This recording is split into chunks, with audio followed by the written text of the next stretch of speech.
All right, this is your New York Post Sports post-practice report. Post-practice being the first day of rookie camp. Paul Schwartz here, Brandon, London. I remember it like it was yesterday, Paul, 2007. I came in here, undrafted free agent from UMass. It was a Tom Coughlin practice. We were out there pretty much right across the street at Giant Stadium. We got a chance to get out there, made some early plays. I know what these guys are going through, but I guess your first impression of the rookies now that they're big boys now? Yeah, it's interesting, Brandon, because not all rookies are alike, right? Yep. They're not all Abdul Carter. They're not all Jaxson Dart. They're not all Darius Alexander. The Giants pretty kind of know what they have in those guys. They want to uncover a couple of gems here, like Victor Cruz, like guys who come here. I was just asking you, you were nervous, right? You got to make that first catch.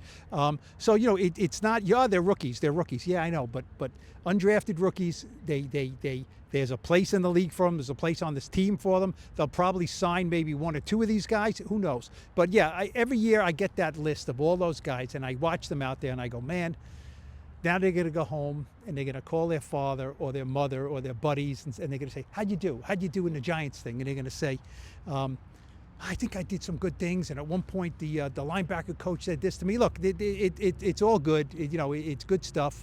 We'll talk about some of the top guys. You know what? After the draft, this is like the reward. You get to see some of these guys on the field and see what they can do. They don't do a lot, but you see stuff. You do. Yeah, they were able to get out on the field for a full hour. We got a chance to watch 7-on-7s. We can talk about the guys who were drafted to be here, starting with first-round draft pick quarterback Jaxson Dart. He was throwing darts, and I understand I'm not trying to hype it up too much, but he looks smooth. And as an undrafted free agent who didn't have a first-round quarterback as our quarterback during rookie camp, you can see the night and day when it comes to ball placement and ball velocity. He looked comfortable out there, Paul. Look, I'm not used to this. I'm not used to first-round quarterbers. They don't draft them a lot, right? Right? Yeah. I mean, Eli Manning was a long time ago, right? It was a long 2004. Absolutely. So, Daniel Jones was, 2019. You draft a guy in the first round, all eyes are on him, right? Look, Abdul Carter, sure, all eyes are on him. Quarterback's the quarterback, even though Abdul Carter is going to be on the field probably for the first snap, and Jaxson Dart is supposedly going to sit on the bench and wait for Russell Wilson, who will be the starter. Okay, having said that, that's way in the future, right? Jaxson Dart looks like a starting SEC quarterback, right? That's what he looks like. He looks comfortable. He delighted us. First thing he does, it's a little thing. He goes up in his first, press conference here with a group, and he says, after getting drafted certainly, and says, can you please identify yourself, what your name is and where you're from? I want to start getting names and faces together. To the beat writers. To the beat writers. Well, to anybody. Anyone who wants to ask the question there who's got a credential. That's a leader. He's already taking a leadership role. Cam Skattebo was saying, man, the dude's smart. He has all these, the installs, the coaches ask him questions, bang, bang, bang. You got to get the answers. Jaxson has the answers. I asked Jaxson about that. He said, look, you got to be prepared. You got to be smart. One interesting thing, which I thought when I asked him, when is the last time you ever didn't start? Right now, we know he started at Ole Miss. He started as a true freshman at USC. He was a high school star, but usually someone has a story. I didn't start on look. Michael Jordan got cut from his JV team, right? So everyone had a story, and he just looked and said, never. The guy's always been the starting quarterback. So we'll see. That's going to be a big adjustment for him. That's down the road, but. Kind of has that. You've been around quarterbacks all your life, right? He kind of has that charisma, that thing, and as you mentioned, he throws a smooth football. He really does. Yeah, absolutely. And if you're an undrafted free agent trying to make this team, it's not even the on the field that you like about this kid. You heard Cam Skattebo talking about that. He got a lot of the guys together in the hotel, a lot of the rookies together to make sure guys were on the same page when they came out here together. One thing you don't want as a whether you're a first round receiver and Malik Neighbors last year or a tryout guy is you don't want to miss assignment, especially when that's your chance to catch a pass in practice. So it's great to show the leadership on the field. It's great to show the arm strength. But I like what guys are already saying about not even knowing this kid for 24 hours. They're talking about his leadership. Let's go and talk about the number 3 overall draft pick, Abdul Carter. I thought he was fast, smooth. He's got get off. Both he and third-round pick Darius Alexander as well. You can see it's night and day compared to their get off and how smooth they are in individual drills compared to some of the other guys. And that's no disrespect to the other guys, but that's a reason why you were drafting 3rd overall and the 3rd pick. Well, a couple of things with Abdul Carter. Boy, he looked young, didn't he? His face today, Yes. he looked, I mean, you got in a uniform, you got the eye black, you kind of look like a man, right? He looked young. He looked like he's 21 years old, right? He is young, and he looks young. Fine, that's the way he's supposed to look. Also, I thought it was funny, Brian Daboll is saying, look, these guys, and this, all the NFL and certainly the Giants have come to realize this, that it was ridiculous that they would have these rookie minicamps and all these players who were drafted who were getting in the combine and getting ready to work out for their private workouts. And now you come to your rookie camp and they're running 11 on 11 and you're running, kind of live stuff, not in pad live. Like, no. These guys have been on the circuit. They've been doing things. You can't, they haven't been working out in the football stuff. So the draft picks are kind of off on the side. Dart was in 7-on-7. He's not going to get hurt in that. But Abdul Carter's not taking part in these 11 on 11. He's off on the side. So at one point, he was on the side with the special teams coordinator, Michael Gabriel, right? Yep. And they're working on some things. And it was funny because I'm thinking to myself, Brian Daboll's going to go to the special teams coordinator at some point and say, don't get used to this, okay? Not at all. Don't get used. He's doing some, some get-offs and some special teams things, and it's like, have fun now, okay? But this is rookie camp. Once Abdul Carter's not taking a lot of special team snaps. Maybe you can use him for a jog through, but he's not going to be out there getting live reps. No, and that's fun. Look, Carter. He said he weighs 248. And that's, people always say you got to bulk up. You got to, I don't think he's going to get a lot bigger. Do you? I don't think he has to. No? I think that's his skill set, being fast, being lean. But you do hit another part of his skill set, and what's so great about his game is he is strong. He can line up in the inside. So I don't feel as though they're going to need him to really bulk up and be that same type of player to set an edge like a Kayvon Thibodeau. He's a different type of athlete coming off that edge. But yeah, we didn't get a chance to see him during the 11-on-11s, and that's not going to happen here in rookie camp. But in terms of individual, the kid is as advertised, very athletic. I talked to Sean O'Hara the other day, the former Giants Super Bowl center, and he said, look, you can see the get off. It was interesting. He said, I did not see this. Everyone says Micah Parsons, right? They were 11. They're Penn State. They started inside. Now they're outside. That's the direct comparison, and it's a good one. He said he thinks that Abdul Carter, from studying him, his first 2 steps are very OC-like. Okay. Now, when you say OC-like, OC Umanura, for the get off, there's no higher, that's the Picasso, right? Now I'm not saying OC was the greatest pass rusher in the history of football. The first 2 steps, OC was the king. He said he's very OC-like. And one thing Sean said about, the guy's 250, he said, look, you get a guy with that get off, you can't find that.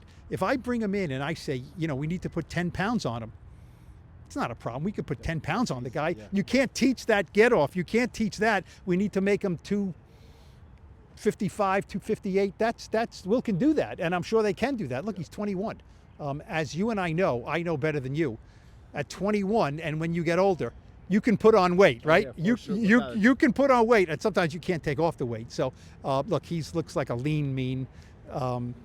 Look, everyone knows what Abdul Carter's all about. It's going to be a lot of fun in training camp when, after the first week when the pads are on and you see him and smack it into Andrew Thomas. Fun stuff. And getting a comparison to OC's get off is just the ultimate compliment. I remember OC going up to wide receivers saying, London, Sonoris Moss, race me. But he would only want it to be a 30. He wouldn't want it to be a 40 because his get off was so great that, OC would go up to the receivers and DBs and tell him to race him in a 30. London, I'll race you for $100,000. Sean O'Hara said OC was the biggest pain in the ass because he would ruin our drills. In training camp, he would ruin our drills because he would just He'd be going at a different speed, and okay, OC, we get it. Stop ruining our drills. We need to practice here. That's what he would do, ruin the drills. Last but not least, we got a chance to look at Cam Skattebo. He's wearing the 44, the Bradshaw 44, which I think he should stay in. He was talking about possibly changing that one day, but I like the way he was able to move. And when we were doing the media availability, one thing I like that he said to the media was, people don't give him enough credit for being able to make guys miss, being a shifty back. We always think of him as a bruiser. So I think that's a part of his game that we should definitely check out. And then one thing I love, the fact that how he attributed him having great hands, or really having confidence in his hands, because his father is a former 6'5" wide receiver who's making sure he grew up to be able to catch the football. That sounds like me to my 2-year-old son right now. You're going to catch that football. I don't know what your back pedal is going to look like, but you're going to be able to catch the football. I think this kid has a confidence in him, and I can't wait to see him in pads.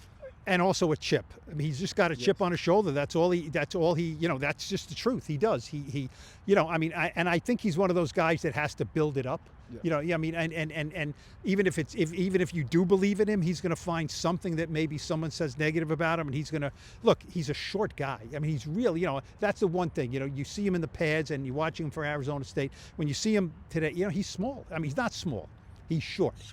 He's not small at all. But you're right. People, they don't think I can run away from guys. What was his 4.6, 4.6, 4.6, 5.4. Yeah. So you can't run by guys. Okay, with this video of him running by guys. I will be very interested to see, because he is very into the physical nature of the game, and it's bigger now, right? It's bigger now. It's bigger and stronger now. So can he take that? And Jaxson Dart too. Jaxson Dart says, I love the physical. There's a lot of clips of him running into guys, not running through them, not running out of bounds. So it'll be very interesting. It's a transition. You don't have to be macho every snap here. And so it'll be interesting to see if Skattebo will not take on guys all the time, because you risk injury doing that. But look, this draft class, the top of this draft class, has a lot of very fun guys. It's just Skattebo's a fun guy. Dart's a fun guy, great charisma. Skattebo is, I was not going to ask him a lot of questions that were going to be doubtful of him, because he has a chip on his shoulder. There's no doubt about it. And I think he's going to be used kind of like he's going to be the running back's Wan'Dale Robinson. I think we see different motions for him. He's going to be able to run in between the tackles. But again, to be able to have such a big back like that, who can be a mismatch when it comes to personnel packages, but he can also catch the football, I think that's something we should also keep an eye on when it talks about him getting on the field. What is it about your skill set that Brian Daboll can identify to where he feels as though he has to get you out on the field? The faster he can identify that and put that on tape, the faster he'll be out there with Tyrone Tracy Jr. Wrap us up, Paul, as we get ready for day 2, which is tomorrow. And I don't think guys are going to do much in the way the new rookie camps are set up, but final thought to take us home. Well, like I said, the rookie camp is different for different things. This is really an acclimation. This is what it is. Here's the locker room. Here's this. Here's how we do this. Here's how we do that. Now, as you said, a lot of these guys after tomorrow are going to say, thanks a lot, and we'll be in touch, and keep up the good work. And they're going to go on to another team. But the fans care more about these rookies and the draft picks. And look, we spent a lot of time talking about day 1, where you don't see a lot on the field. Last year's rookie class at this time, you think back to last year, there was a lot of hope, and those guys, panned out. We were not talking a lot about Tyrone Tracy last year after day 1. We just weren't. And it's easy to talk about Malik Neighbors. It's easy to talk about Abdul Carter and Jaxson Dart. The Giants hope that at this time next year we're talking about, Darius Alexander. We underestimated what he could do. Things like that. This is where it starts. It's very important. And you can see Brian Daboll is in his element. He loves this. He loves it. These coaches, your father's a coach. Yep. A coach without players in the building is grumpy. You need players in the building. There's players in the building now, so it's all good for now. Yeah, being on the field is a coach's dream. All the other watching film, everything else that comes with the game outside of being on the field is, I guess, it's just something that you deal with. It comes with it, but you're alive. Brian Dable, Mike London is alive. We're alive when we do these special Blue Rushes. We got more for you guys coming up all throughout OTAs. Thank you for watching this post-practice report, Blue Rush, for the New York Post Sports.